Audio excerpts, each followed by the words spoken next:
Good evening, good evening, good evening, good evening. Your brother Tony is in the house. Welcome to the dinner table, my brothers and sisters. Come on in, come on in, come on in.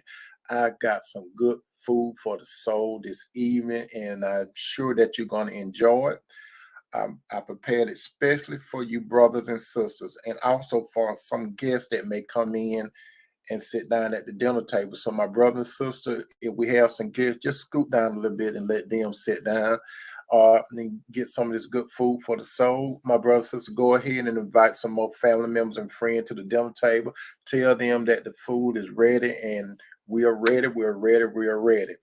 If this is your first time at the dinner table, allow me to introduce myself. My name is Tony M. Toomer, and I talk about relationships. I talk about relationship basically from a spiritual point of view. And when I say spiritual, we can go all the way back to the book of Genesis. God had a man that he created, man Adam.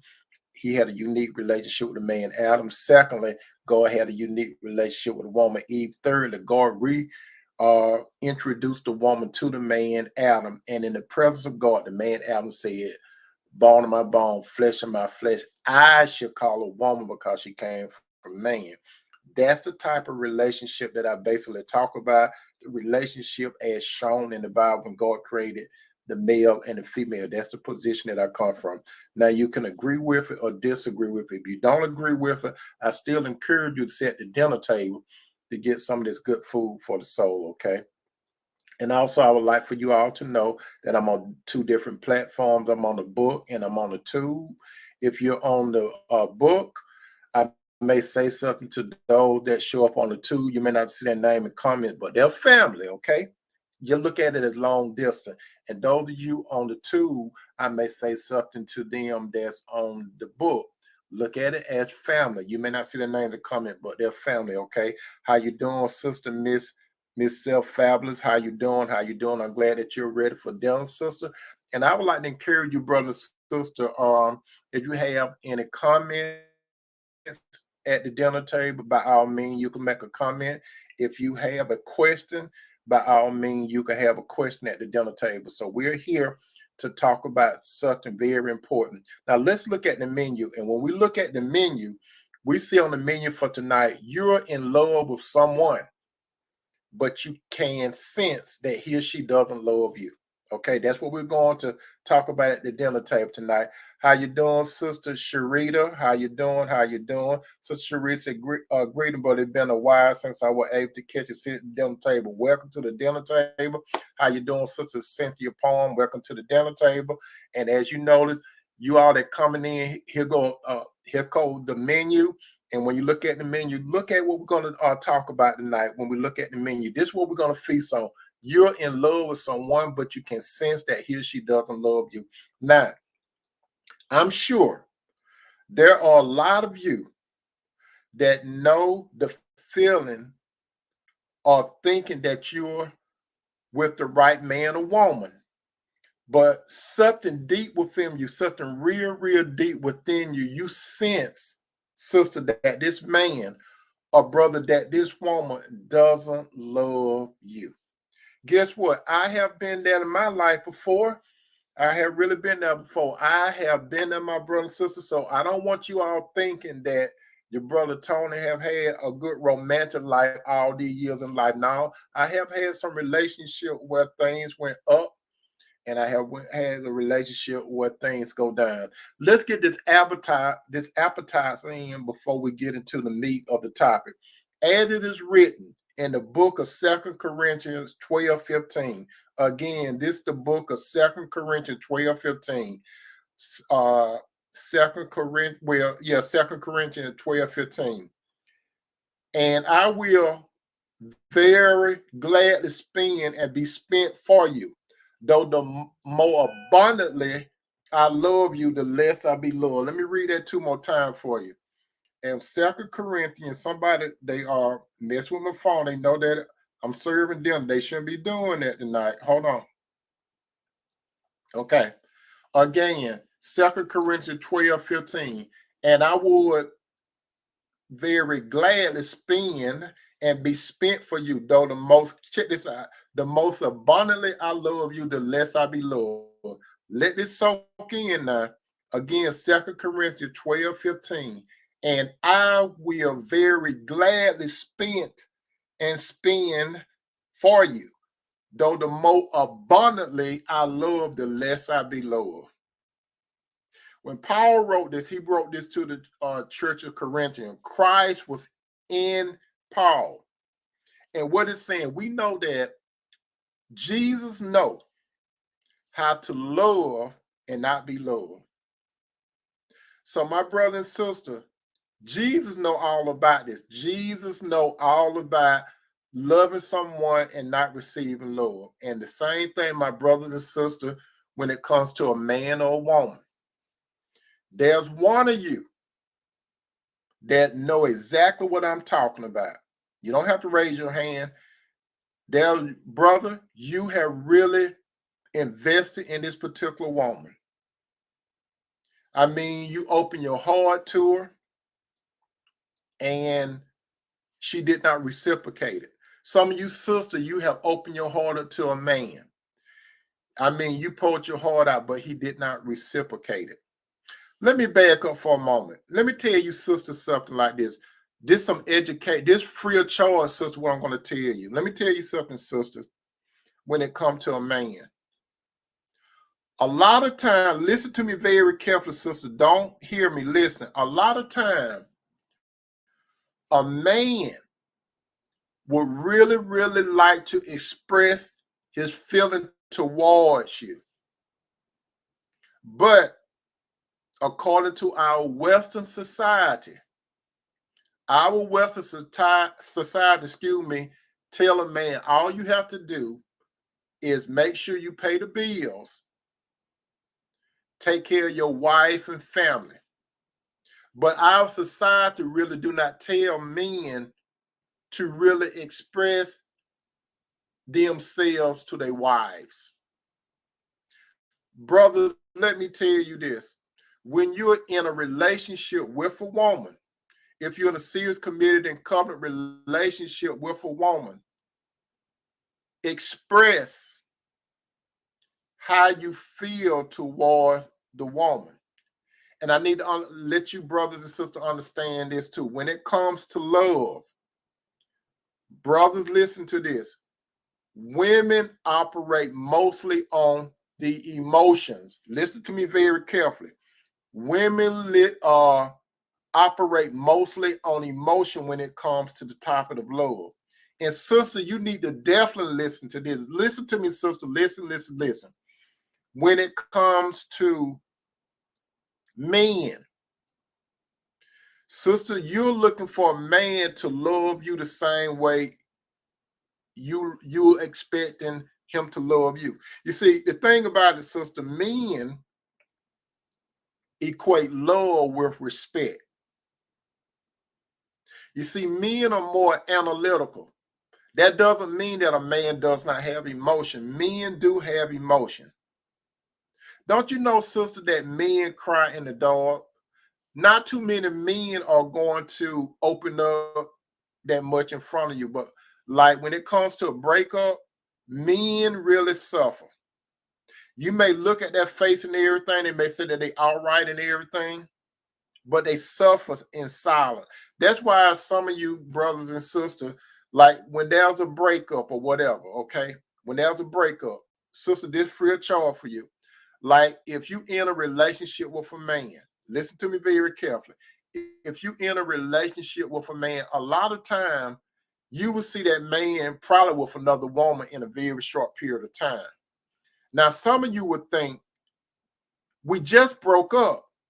And since we just broke up, how can he be with another woman at this time? And I could tell you this too, sister. Some of you sisters, if you married to a man and you go through a divorce or whatever, don't be surprised if right before you get your paperwork from the courtroom saying that the divorce is final, within a day or so or a few weeks, that man married to another woman. And this what confused a lot of women. he must have been with that woman all this time we were together. Not necessarily slow, sister, not necessarily slow. You see, the thing about men is this. When a man is transitioning out of a relationship, a lot of times men look like this. He thinking analytical. It's over and I'm moving on. Whereas a lot of women, now there's some that try to be like a man, but some women, they will hold on for a moment and have walls up before they get married and move on. But those illustration, that's another topic, another time. I just wanted to throw that in. That's a part of the little appetizer, okay? But you're in love with someone, but you can sense that he or she doesn't love you. Now, this is something very hard. And like I have said, my brothers and sisters, I have walked this road before in my life. Being in love with someone and you could just feel it that that person is not in love with you. You know, I was in love at this particular time in my life with this one particular lady in the past, and I could sense the pull away. I was all into the relationship, and at one time it appeared like she was in a relationship. But you know, you could ask somebody, do you love me? And that person could move the mouth. But the person could move the mouth, but you could see the action. Like if you kiss someone, you could tell by a kiss whether that person there with you or not. When you hug someone, you could tell whether that person is there with you or not. Especially if you're a Christian.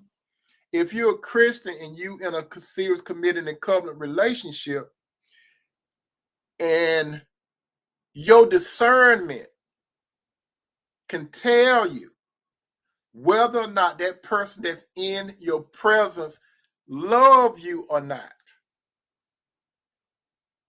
Thank you, Sister Self Fabulous. And Sister Self Fabulous, she know exactly what I'm talking about. She had walked down that road before.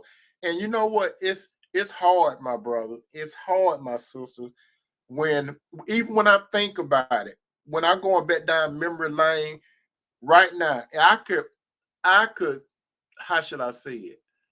I could still, by me talking about it right now, I can feel what it felt like years ago just by talking about it. That experience when you love someone and you could sense that he or she doesn't love you.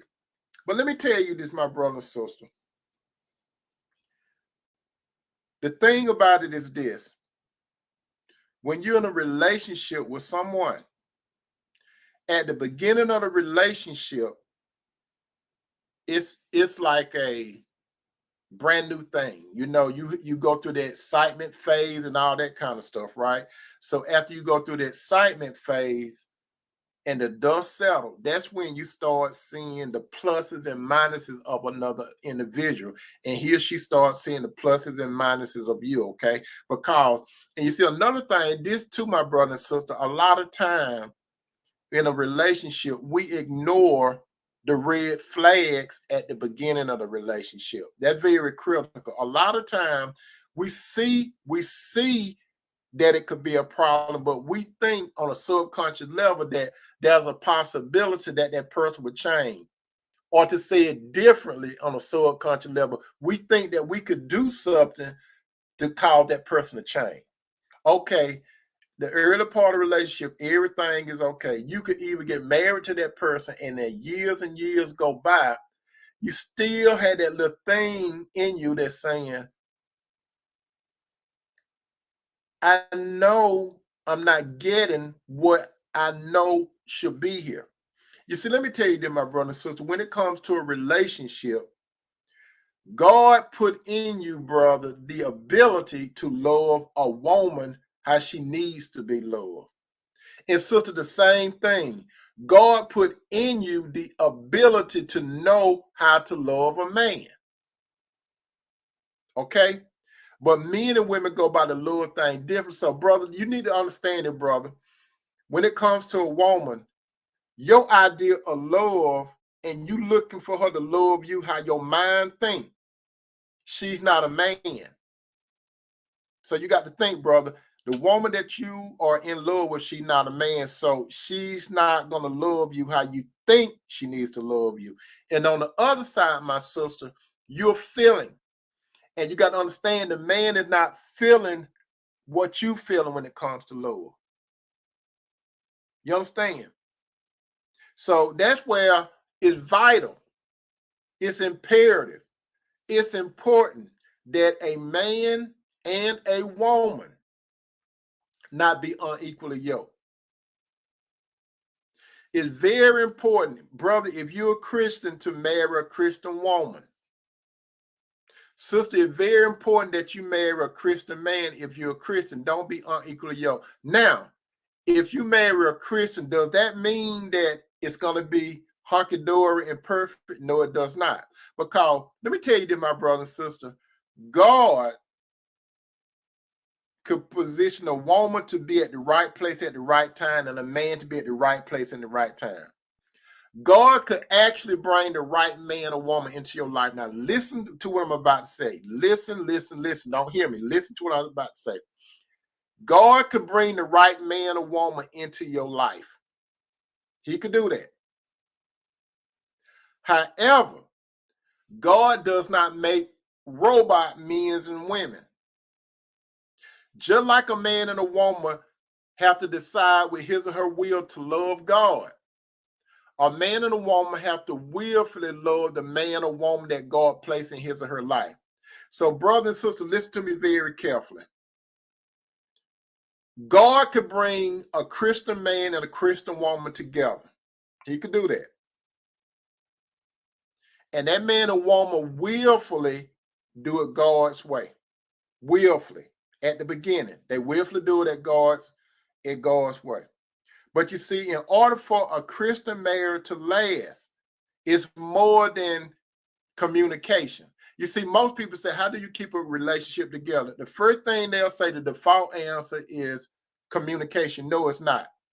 In order to have a good relationship, that man and woman needs to understand that, sister, the man is not perfect. The woman is not perfect. The man could be right for the woman and the woman could be right for the man.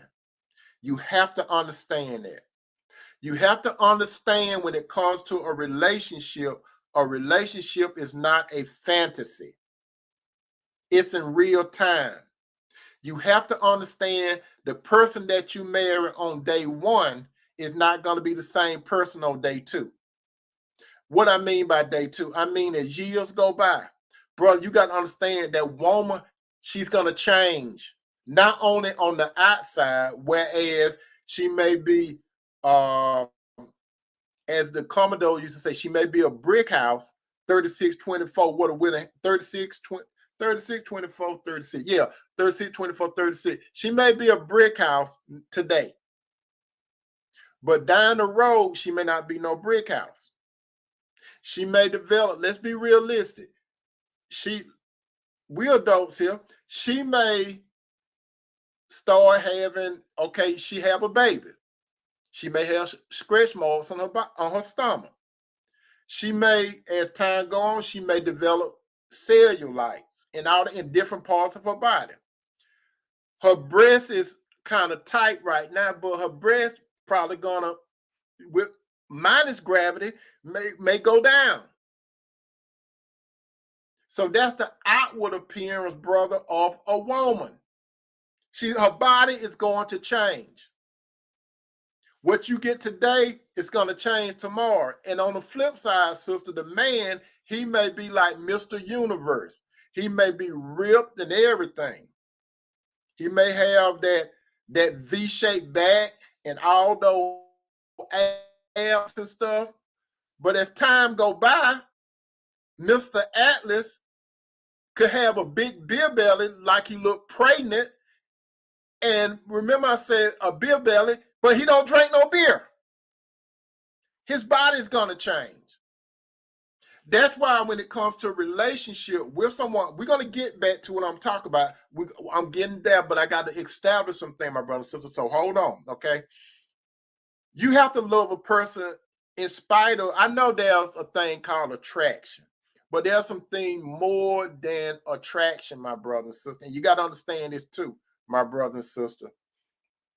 You may be physically intimate with your mate, and you may have a good physical intimate, like having good sex. But guess what? As time go on, somebody's sexual desire, if it's high today, it may start decreasing with age or some physical things. You got to understand that. That doesn't mean that your spouse doesn't love you. And then again, if a man or woman have a good physical sex life, depending on, sister, listen to this. The man, some of you think, and I get a lot of women that talk to me in my counseling sessions, okay? One of the big things that a lot of women talk about is, my husband do not want to touch me. And then they'll say, he's impotent. He don't want to touch me. He can't get it up. And then I say, is that the real problem? They say, what else is the problem? I said, listen to this, sister. And sister, you all need to listen to this. Sometimes a man may not be physically impotent. It could be a mental thing that he got against you. That's what some women don't understand. Now, your husband, he may do wrong and go to the next door neighbor. You see, if he go to the next door neighbor, he may be able to perform with her physically. You know why? He don't have no problem with her mentally. So he can arouse and be with another woman, but he got an issue with you, a mental issue. And brother, let me tell you this too. Your woman on a physical thing, it used to be you. But you see, you got to understand it too, brother. Then you say she don't want you to touch and all that kind of stuff, right? Because some men be saying that too. She don't want me to touch her. So, brother, you got to understand she's emotional. A woman, she's emotional. She says she's sore and everything. But let me tell you this, brother, too. We're being realistic here.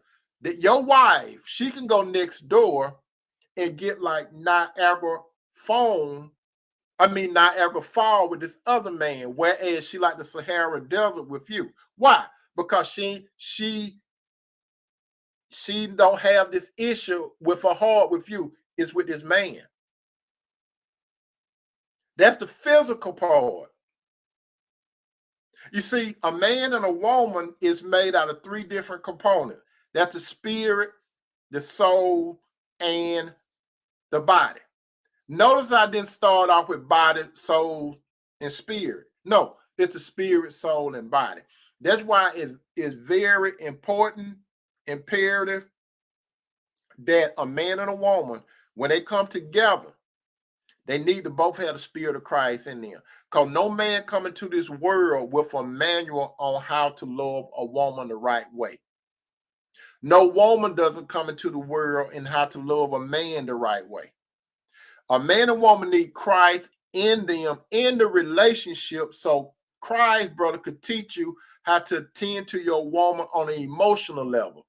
And then, sister, you need Christ in you. So the Lord could teach you how to deal with the man on a analytical thing. You see, and that's where the soul, then after the spirit, you got the soul. What is the soul? The soul is composed of the mind, the will, and the emotion. You see, you have to think it, you have to feel it, and you have to decide, I am going to do it or I'm not going to do it. So that's what the soul does. The mind, think. The emotion, feel. The will, I will or will not do something. And then after that, After the spirit, the soul, then it goes to the body, which shows what's on the inside, deep on the inside. So if a man genuinely loves the woman, he needs Christ in his life.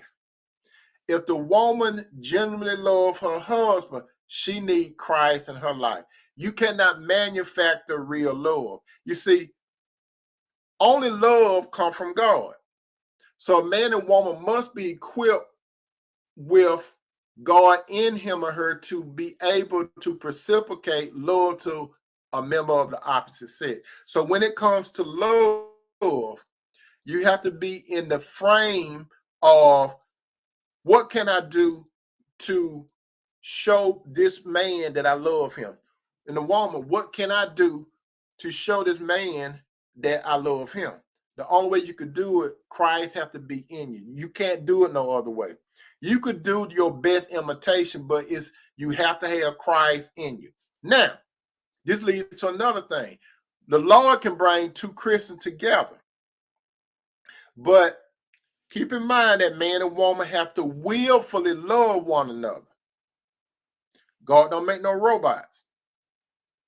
So that man or that woman can make a decision not to do it God's way.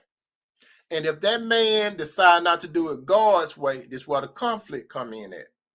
If the woman decide not to do it God's way, that's where the conflict is. So you can have two Christians that start out believing when it comes to a marriage God's way. But then you can have one of the other parties, you can have the man or the woman that say, I understand God wants us to do this. But then when you hear your mate say, but or however, that means that that man or woman in a relationship is rejecting God. So, brother and sister, if you're married to a member of the opposite sex, and you both went into the relationship with the understanding of how to love one another God's way, and then one of the parties in the relationship decide to start saying, I don't feel the same. I don't love you anymore. You see, the thing about love, my brother and sister, you see, this is where Hollywood novels and all that kind of stuff get us twisted. Love is not based on how we feel. I'm going to say that two more times. Love is not based on how we feel. Love is not based on how we feel. Love is a decision. You have to decide to love someone. As a matter of fact, my brother and sister, let's look briefly at the Western culture and the Middle East culture, okay? In the Western culture, when you look at TV and everything, and you get deceived by the Disney cartoons, you'd be deceived by the Lifetime stuff. What am I talking about? This is the script on soap operas, on movies, romantic novels, and all that. This is the premises of it. You be introduced to the woman, then you be introduced to the man that's supposed to chase the woman, and then they have to jump through several hurdles of conflict, and then at the end they get together and happily ever after. That's fantasy. A lot of you brothers and sisters, on a subconscious level, you don't realize you let the TV dictate to you how to love your mate. That TV stuff, that's for entertainment. You look at a Lifetime stuff, a Disney cartoon, or a movie, it lasts what, maybe 2 hours. In 2 hours, they show you how man and woman get together and live happily ever after. That's not real life.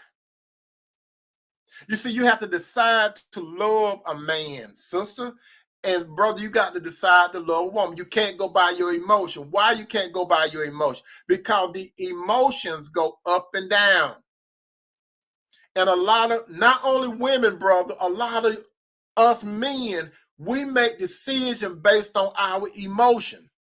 As a matter of fact, you don't follow your heart. I know a lot of you just got flabbergasted when I say you don't follow your heart. You know why? Because in Jeremiah, it clearly say the heart is deceivable above all things. Never follow your heart. The only time you follow your heart is when you follow the Lord. You see, when you follow the Lord with your heart, the Lord know how to correct your heart. Because if you follow your heart, you can be deceived. You have to think. I'm going to give you a situation. You in a relationship with somebody, a woman, brother, sister, you in a relationship with a man. Everything is calm and good. But what you don't realize, a storm is coming. You're going to either be going into the storm, you're going to be in the storm, and that's the thing. This is the tricky part. When you're going, you see the storm coming. Here come the rain. Here come the wind. But when you get in the middle of the storm, when the ship start rocking, this is the critical part. Where a lot of people start thinking about, it's time for me to jump off the ship. That's what a lot of people, when the storms come. You see, this is what you have to realize, brothers and sisters. Storms coming in a relationship. And even for Christians, there may be a woman that wants to abandon ship instead of riding through the storms. There may be a man that wants to abandon ship. You need to stay through the storm because you're going to come out of the storm. What do I mean by that? Let me give you two illustrations. Using Jesus and his disciples as an example. One time, Jesus had fed a multitude. And he told his disciples to get on the ship and go on, and he'll catch up with them later. Jesus already knew a storm was coming. So what Jesus did, he went and prayed while his disciple was gone. Jesus was standing out, and Jesus already knew that the storm was coming when he was up in heaven. Newsflash, Jesus always existed, but he came down here in the form of a man and lived for 33 years. But there's other periods of time that Jesus appeared in the Old Testament, but that's another story. I ain't got time to expound on that. Not explain, expound. So his disciples was on the ship. It was started out a good day, like Gilligan Isle. They was out there, a big storm come. They got scared. Jesus came. Jesus started walking on the water. You are familiar with that part, Jesus walk on the water, right? Jesus would have walked right by them, but they seen him. And when they seen Jesus, they thought he was a ghost. They got afraid because they never seen no one walk on water before. So when they got very fearful, got to understand it, they was already afraid because of that storm. They thought it was over for them. They seen, now here comes Jesus walking. Something they never seen before. Keep in mind, they never seen it before. So they said to Jesus, so Jesus said, fear not, it is I. And then Peter said, okay, Lord, if it's you, allow me to come out there. And you know what Jesus said? Jesus said one word. He said, come. Can you imagine being on that ship? Peter stepped out on the water. And y'all could tell he probably was shaking like this because he couldn't believe he was walking on water. That's against nature. Key word, against nature. Can you imagine the other disciples, they watching Jesus out there, and now they seeing Peter walk to Jesus. That's two things they never seen before. Peter never experienced walking on water before. So as Peter was walking on water with his eyes on Jesus, even though the storm was on both sides, can you imagine the storm? He wet, wind blowing. Jesus wet, wind blowing. The disciple wet, wind blowing. Jesus was in that experience with them. But as long as Peter focused on Jesus, he was still in the storm. Listen to this. He was still in the storm, but he had a relationship with Jesus. As long as he focused on Jesus, he was all right. He wasn't sinking. But time he looked at the storm, took his eyes off Jesus, he looked at the storm, he started sinking. And what did he say? Lord, save me. Jesus reached out his hand, grabbed him and said, art thou little faith? So Jesus pulled him up. They both got on the ship. And when they both got on the ship, the storm was over immediately. Why? Jesus was there. And it was in Jesus' time. Another circumstance, the same disciples, the same Lord. This time Jesus was on the ship with them, but he was down at the bottom part of the ship. Those of you that have been on cruises before, you know you could have a room down at the bottom part of the ship, right? But this was a little cruise. So Jesus was at the bottom of the ship. Get what Jesus was doing? He was asleep. You got to understand that Jesus was 100% God, God's son, and he was also 100% man. So God, Jesus' body was asleep like your body is asleep. But him being God, his Godness never go to sleep. So the storm was coming. They had forgot what Jesus had done in the previous storm. So they ran down there and they were panicked. They panicked. That's another thing. Listen to me, my brother and sister. A lot of time when men and women go through things in a relationship, they tend to panic. Hold on right quick, my brother and sister. Hold on.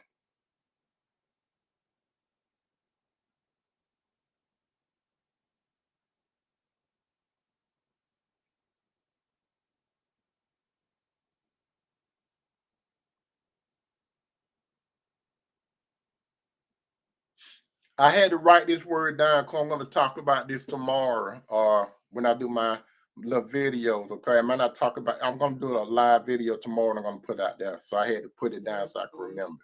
But anyway, they panicked.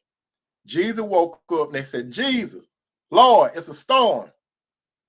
Jesus said,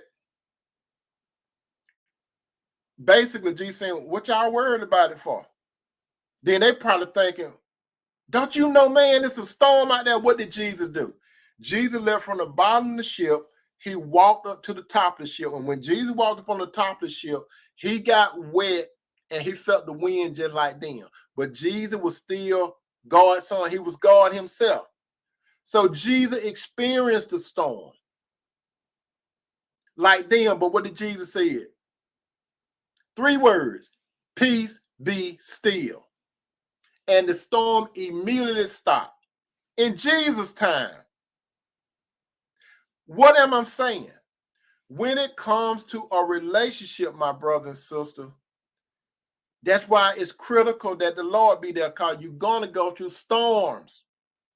But Jesus is there. But the problem with that, most men and most women, even, and I'm talking strictly about Christian men and women on this, one of them want to bail off the ship. Maybe both of them, but primarily one of them. When it comes to a relationship breaking up, it normally be one partner that mostly want to go more than the other. That means that one of the partners is more into the relationship than the other. Now, sometimes they both get to the point where they can't stand one another. But normally it be one party that reject God's word. Now, if the relationship is not abusive, you got to understand that. I can understand if the relationship got very abusive. I can understand. But if the relationship is not abusive, you got to understand it, my brother, sister, you're going to have disagreements. It ain't no ifs and buts about it. You're going to have disagreements. And yes, Christians do walk away from a relationship. When a Christian walk away from a relationship, that doesn't mean both of them wanted to walk away from a relationship. One of them wanted to walk away from a relationship. When one of them wanted to walk away from a relationship, the one that wanted to stay in the boat could not hold them back. They wanted to jump overboard because a lot of times they probably thought there were more fish in the sea. Or in other words, the grass is greener if grass was out there. You could have 2 Christians in a relationship, and when one of them, and they in tune with one another, spirit, soul, and the body, one of them start pulling away. That's why a lot of men and women that's strong in the Lord and they put it all into the relationship, they could easily sense that that man or that woman doesn't love them like they need to be loved. Not want, but how they need to be loved. That's the discernment that a man or woman of God could tell about his or her mate. The discernment tell him or her, my mate don't love me like don't love me like I need to be loved.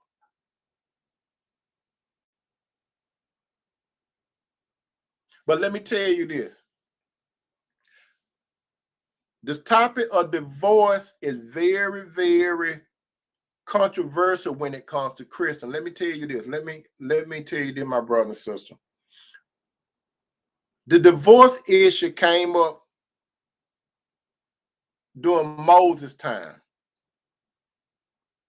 How a man could put away his wife. That was in the law of Moses. When Jesus came down here, Jesus had to fulfill the laws and prophets, okay? Old Testament. Jesus came to fulfill the Old Testament. And while Jesus came to fulfill the Old Testament, he was also in the process of establishing the New Testament. Now, let me tell you what a testament means. A testament means a will. Just like when you go to your attorney's office, you can go to your attorney's office today, draw up a will. When you walk out the will, if you die, when you walk out that office, that will that you just have done is in effect. But when you die. Now, let's say you do a will today and you go back the next day and do another will. That first will is null and void. It's not valid no more. The new will is valid. So we are up under the New Testament. But let me tell you something about the Old Testament. There were some people that came to Jesus to test him on the divorce issue. Jesus basically told them that from the beginning it was not so. And then Jesus went on to tell them why Moses put that precinct of a man could put his wife away. Okay? The reason why was that Jesus said because of the hardness of your heart. Now, this leads to a topic briefly about adultery. Some people say that you could get adultery, you can get a divorce for adultery. When they be talking about adultery, they be talking about on a physical sense. But let me tell you, sister and sister, your man may not have been physically thinking about being intimate with another woman. He could have been thinking it. And let me tell you this, brother, your woman may not physically have been with another man, but she probably have thought it. You see, adultery comes from the heart before the act itself. Jesus said, if a man look upon a woman and lust after her, he has already committed adultery with her in his heart, and they go for the same woman. Before you physically do something, it have already processed on the inside. So when a man that's married or a woman that's married commit adultery, they have already committed it within themselves, and they carried it out physically. So they was already guilty because they were thinking about it and they brought it to pass already in the heart. So adultery started in the heart first, not when you actually sleep with someone. That's why a lot of people get misconstrued. Now I'm putting it out there. Adultery started in the heart before it happened in the physical. Everything happened on the inside before the physical. Because you have to think about it. You have to put yourself in a position to carry it out. It's just like making a movie. You write the script, you produce the movie, you get the actor and the actor, which is the man and the woman, and you perform. Action, cut. That's what happened.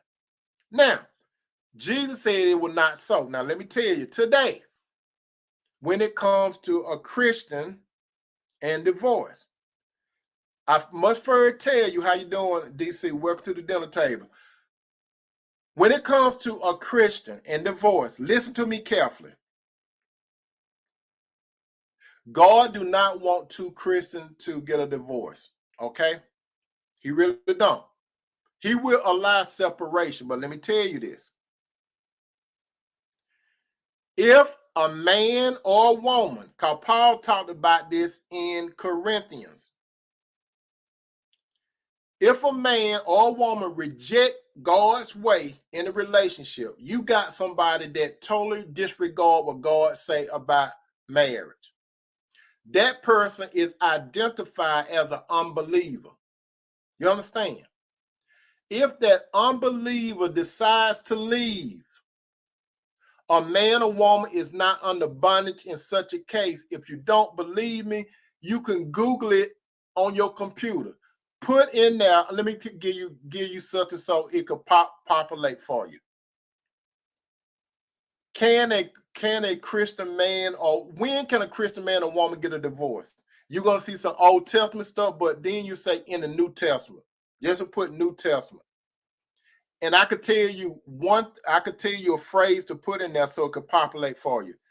If the unbeliever leaves, a sister or brother is not in bondage. Again, if an unbeliever leaves, a sister or brother is not under bondage. If a brother or sister, if the unbeliever believe, that's the key thing. If the unbeliever believe, a brother or sister is not under bondage. So if you married to someone and they would totally reject what God say, they turn their back on God, that person is an unbeliever. So if you are with an unbeliever, my brother and sister, and he or she decide to say hi to your deuces and walk out the door, you're not up under bondage in that case because that person is abandoning the relationship. You got that? That's why in the court law, these laws now, they got a term called abandonment. So when a man or woman leave a marriage, they are abandoning it from a secular part and a spiritual part. That person is totally rejecting God's law because God hates divorces. But that man or woman, let me tell you this, just like this. A man or woman, they're having problems. And either the man or the woman say, I don't love you anymore. Most of the time when a man and woman say, I don't love you anymore, they coming from an emotional position. Okay? Most of the time they come, especially if you haven't done anything. Because a lot of men and women make decisions on the emotion. Brothers and sisters, let me tell you this. You could be married to someone, they could say, I don't love you no more. I don't know whether I want the relationship no more. It's not you. Don't take it personal. Now, if you did something, if you're abusive or it comes to infidelity and stuff, you contribute to it. But a lot of relationship, my brother and sister, you might be innocent, but the person that you with on an emotional level, they want to bail out the relationship. So let me tell you this. When a man and woman decides to leave the relationship, first of all, they are disrespecting God's wishes on the relationship. That's number one. Is before it get to you, they disregard God's relationship. So they walk away from the relationship. Because you sense that it's something wrong with them. You could even go to your mate and say, is our relationship okay? They might even say, yeah, it's good, but they'd be lying. A lot of time they be lying. But then you sense it. But the end of the day come whereas they want to walk away or they say they need time to themselves. You see, they totally disregard what God say. So let me tell you then, my brother and sister, if you're married to someone and they decide to walk away from the relationship, it may hurt for the moment. Listen to me very carefully. It may hurt for the moment, but joy come in the morning. Because let me tell you this, when that unbeliever leave, you may desire to want them. You may. But let me tell you, God have a ram in the bush. That's what a lot of people don't understand. And then when God bring the right man or woman into your life, and you get with them, that person that left you, they normally do like this. They think they're going up, but they normally do this. They may go to a better version of you, what they think in their mind. I'm going to a better version of you. So they go to what appear to be a better version. So when they leave, God start elevating you, and he know that you have a desire for a man, sister, or a woman, brother. So God bring you with another person, and you thought you couldn't love no more. Out of these billions of people, you think that you can't love no more. Those of you that have been in a relationship, more than likely, those of you that listen to me, you've been in more than one relationship most of the time. And then when God bring the right person, and this person, man or woman, willfully want to do what God say to do, your relationship going to elevate. And when your relationship elevate, more than likely that person that left you going to get wind of it. And he or she going to see where you elevating, but him or her is going down, and they might try to reach out and want to establish a relationship with you. Don't go back to them. If God brings a better version of them to you, and God is elevating you with this other person, don't deal with them no more. Because a lot of times they just want to test to see can they come back. And if you let them back and let the right person go, what you doing now is hurting a person. So you let this other man or woman go for that person that left you, and more than like that person that left you going to leave you again, or they're going to bring you down.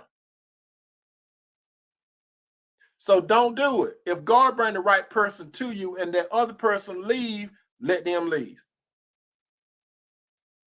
Don't beg them. That's one thing, my brother and sister. Do not beg. Sister, don't beg a man to stay with you. Brother, don't beg a woman to stay with you. Don't beg them. If they make it, guess what? They didn't make it when they tell you they're going to leave. They didn't make that decision on that day. When they told you, they had already been contemplating. They just decided to do that. If a man or woman leave you, brother, if you're at work or something, it didn't just happen that day. They have been thinking about it. So if you get the news that a man or woman, they got to go find themselves and all that kind of stuff, that's a bunch of crap. Because emotion go up and down. A man or woman that tell you stuff like that, they are totally rejecting God. So do you want to be with someone that totally rejecting God's word? Do you actually want to be with someone that totally rejecting God's word? I know I don't.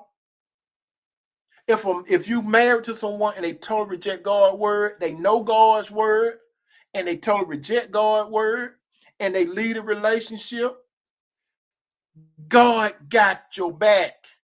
God got your back. God gonna wipe that tear away. You might weep tonight, but joy come in the morning. God always have a ram in the bush. It didn't surprise God that he or she was gonna leave you. Guess what? God don't make you stay with him either. You have a free will. You could decide to stay with the Lord, have a relationship with the Lord, or leave. Just like that person that with you, he or she have a will to leave you or not. But before he or she leave you, they left God first. They could go play church somewhere else or whatever, but they have left their first love. So you're in love with someone, but you sense that he or she doesn't love you. That's a reality. It can happen, my brother and sister, but like I say, God got your back. And I hope you, brother and sister, got something out of this. You see, one thing, my brother and sister, when you're in a relationship, brother, with a woman, and sister, when you're in a relationship with a man, always keep the Lord as your first Lord. Never put that man or woman on a pedestal. Because if you put a man or woman on a pedestal, you surely going to be devastated if he or she leave, because you don't have Christ there. But if you have Christ on the throne of your heart, and your husband or wife lead a relationship, it might hurt, but it won't hurt as much because you don't have him or her on a pedestal. Relationship, everything have a beginning date and an expiration date, my brother and sister. When it comes to a man and woman in a serious committed covenant relationship, it's going to end eventually. It's going to end by the man might die, that woman may die, that man may walk away from a relationship, that woman may walk away from a relationship. Jesus come, he take both of them, and that's a whole nother better relationship. Jesus come, the husband go, the wife get lost. Jesus come, the wife go, the man get lost. It's going to come to an end anyway, as you know it. The best relationship, my brother and sister, if you are listening to the sound of my voice and you both are doing the delight of the Lord, and when Jesus comes and you both are saved, if you living right now and Jesus comes as I speak and you're saved, you're going to be caught up in the rapture. Brother, you're not going to be married to her like you are on earth. Sister, you're not going to be married to him. It's going to be a whole different type of relationship. You're going to be in another type of marriage with the Lord. You will, brother, you will remember she used to be your wife on earth. Sister, you will remember that he used to be your husband, but it's going to be a totally new relationship. You understand? DC said, when they abandon you, don't go back, because this is what DC say, my brother and sister. When they abandon you, don't go back, because they are rejecting God. Amen. Especially if God bring another person. Amen. If you go back, they will likely abandon you again. Amen, brother. Amen. Good point. Now, my brothers and sisters, listen to this. I hope that you enjoyed the dinner at the dinner table tonight. If you have any more questions or comment, go ahead and put in the comment section, wait. If you put the word wait, I'll wait to see what you got to say, or if you got a question. If not, it's about time for me to start cleaning up the kitchen. You all go ahead and get some of this good soul food and put it in the carrot box, put it in your freezer, refrigerator, and take it out, warm it up, or share it with some more family members and friends, because right here we got plenty of it. My brother and sister, thank you so much for coming, sharing dinner with your brother Tony at the dinner table. I hope that I helped you to understand something, expound some things to you, not explain, but expound some things, open you up to some things. I really appreciate it. I love you, brother. I love you, sister, because you could have been doing something else with your time. Remember this. Believe this. Say la vie. Peace out. Good night, my brothers and sisters. Have a good one.